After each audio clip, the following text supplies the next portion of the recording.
This is a Fox News Alert. I'm Shannon Bream in for Brett Baer. Oregon's embattled governor is giving up the fight. Democrat John Kitzhaber has submitted a letter of resignation effective next Wednesday. It is the latest twist in a bizarre turn of events. Correspondent Dan Springer joins us live with the very latest. Hello, Dan. Yeah, Shannon, all went down a couple of hours ago after 2 solid weeks of high political drama over an unfolding ethics scandal. Oregon's Democratic Governor John Kitzhaber announced he will officially resign from office on Wednesday. He chose not to face the media, instead releasing an audio recording. I understand that I have become a liability to the very institutions and policies to which I have dedicated my career. Oregon Governor John Kitzhaber's announcement ends a tumultuous week in which he lost the support of every high-ranking member of his Democratic Party. One by one, they called on him to step down. This has got to stop. I mean, I don't know what else to do right now. It seems to be escalating. It seems to be getting worse and worse. Kitzhaber, in his 4th term as governor, has been embroiled in an ethics scandal involving his fiancée, Sylvia Hayes, who was paid more than $200,000 as a green energy consultant, while at the same time serving as Oregon's First Lady and an unpaid advisor to Kitzhaber on environmental issues.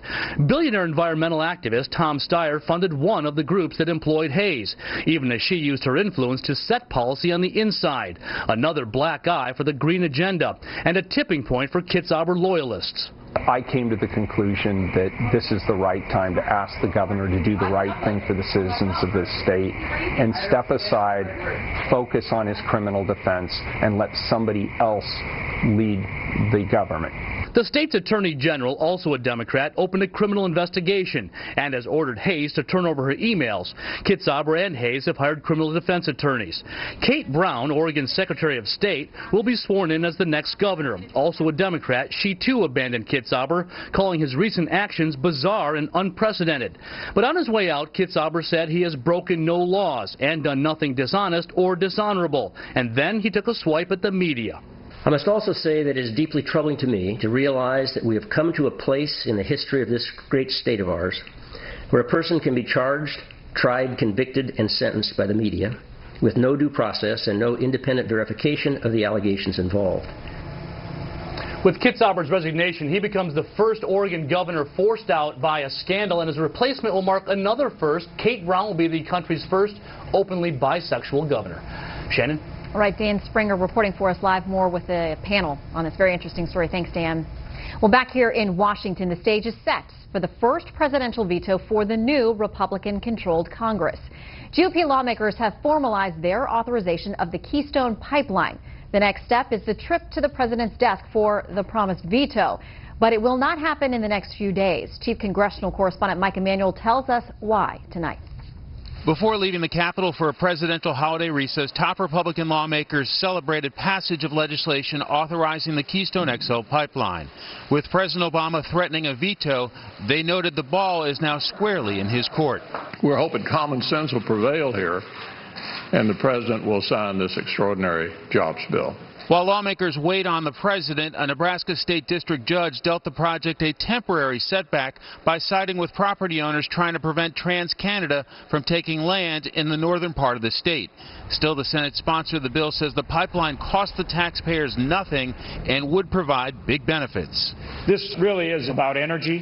It's about jobs. It's about economic growth. Meanwhile, Congress is leaving town with a $40 billion Homeland Security funding package stuck in the Senate. Republicans say it would hold the president accountable for exceeding his authority on immigration, but Democrats are pushing back.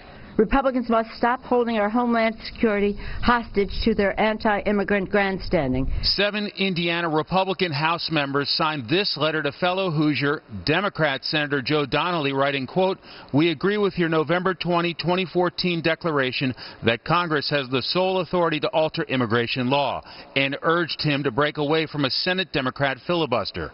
Chris Wallace asked House Speaker John Boehner about the standoff in a Fox News Sunday exclusive. Can you promise the American people, with the terror threat only growing, that you're not going to allow funding for the Department of Homeland Security to run out?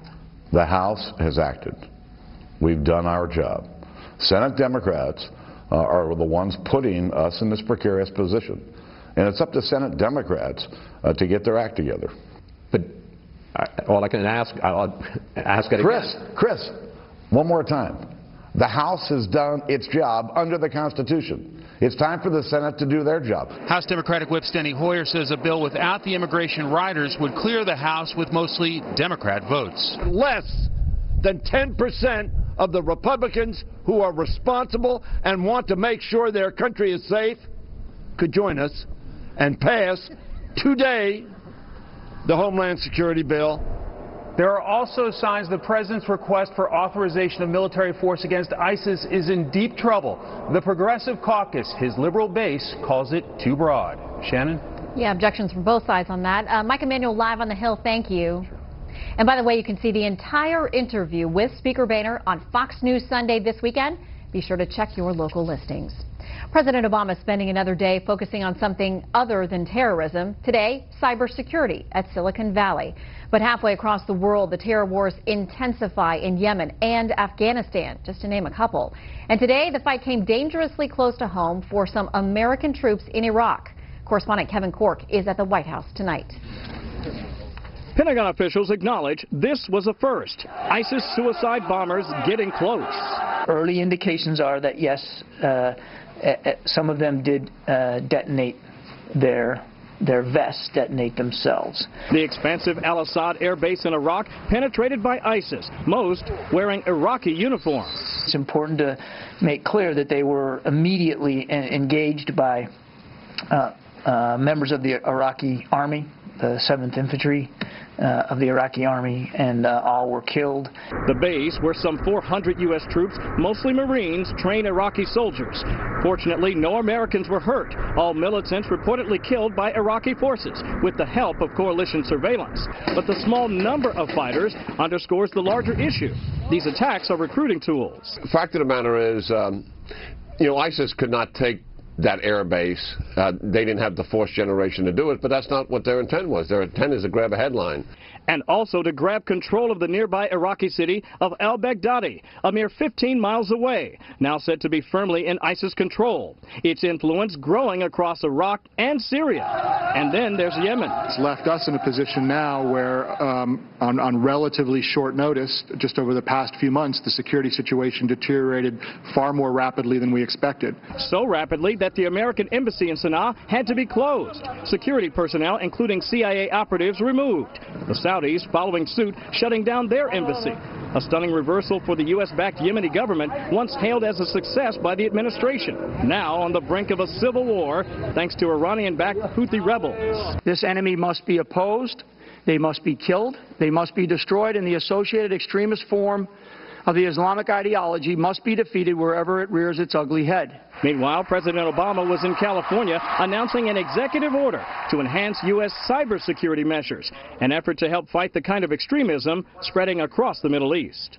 The same social media we use in government to advocate for democracy and human rights around the world can also be used by terrorists to spread hateful ideologies. The Marines at Al-Assad, the most pronounced American military presence in an area where ISIS continues to gain ground, and although at the ready, no Marines were forced to engage the enemy in today's attacks. Shannon? All right, Kevin Cork live at the White House. Thank you, Kevin. You bet. The head of the FBI says America is at a crossroads on matters of race relations and law enforcement. James Comey made the comments Thursday during an appearance at Georgetown University.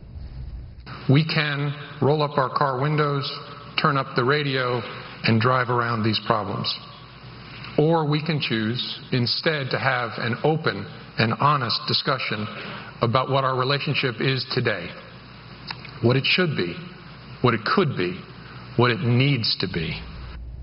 Comey joins Attorney General Eric Holder in calling for better data about how often police use force. Up next, Marco Rubio gets a little more serious about running for president. First, here's what some of our Fox affiliates around the country are covering tonight.